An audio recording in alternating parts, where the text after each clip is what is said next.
Hi అండి. మామిడికాయలతో ఎంతో టేస్టీగా ఉండే మెంతి ముక్కల రెసిపీ ఇప్పుడు మీకు చూపిస్తున్నాను. ఈ మెంతి ముక్కలకి ముందుగా మామిడికాయల పైన ఉన్న తొక్క తీసేసి లోపల ఉన్న జీడి కూడా తీసి చిన్న చిన్న ముక్కలుగా కట్ చేసుకోవాలి. ఇదిగో ఇక్కడ చూపిస్తున్నాను చూడండి, ఈ సైజులో కట్ చేసుకోవాలి.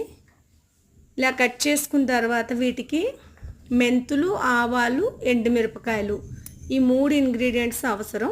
కొంచెం బెల్లం, మెంతులు 1 స్పూన్ తీసుకోవాలి. అంటే ఆవాల కన్నా కొంచెం మెంతులు తక్కువ తీసుకోండి. తర్వాత ఆవాలు 1 స్పూన్ తీసుకోండి. పొయ్యి వెలిగించి మూకుడు పెట్టి దాంట్లోకి నూనె అవసరం లేదండి. మూకుడు కొంచెం వేడెక్కిన తర్వాత ముందుగా మెంతులు వేయండి. మెంతులు కొంచెం వేగిన తర్వాత ఆవాలు వేయండి, దానికి యాడ్ చేయండి.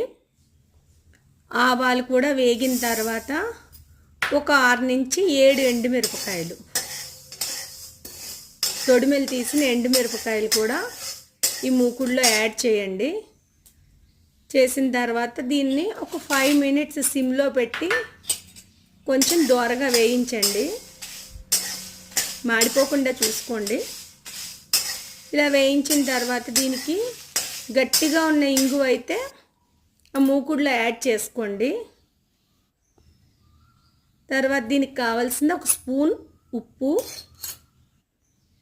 1 పావు స్పూన్ పసుపు, ఈ 2 కూడా కలిపిన తర్వాత ముందుగా మనం వేయించి పెట్టుకున్న మెంతులు, ఆవాలు, ఎండుమిరపకాయలు, ఉప్పు, పసుపు, ఇంగు, పొడి ఇంగువ అయితే ఇప్పుడు యాడ్ చేసుకోండి.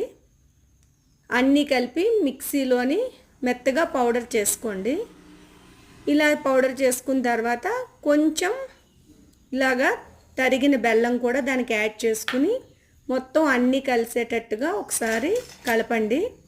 ఇలా కలిపిన మిశ్రమంలో మనం ముందుగా తరిగి పెట్టుకున్న ఈ మామిడికాయ ముక్కల్ని బాగా యాడ్ చేసి మొత్తం ముక్కలన్నిటికీ మనం తయారు చేసుకున్న పొడి అంటేటట్టుగా కలిపి 2 గంటల సేపు మూత పెట్టి ఉంచేయండి. తర్వాత ఇదిగో ఇలా తయారవుతుంది. మీకు కావాలంటే 1 స్పూన్ ఆయిల్ యాడ్ చేసుకోండి, 1 స్పూన్ చాలు, అంతే. ఇలా తయారవుతుంది. చాలా టేస్టీగా ఉంటుంది, కట్టామిట్టాగాను. దీన్ని ట్రై చేయండి. వీడియో నచ్చితే లైక్ చేయండి, ఛానల్ సబ్స్క్రైబ్ చేసుకోండి. Thank you for watching my video.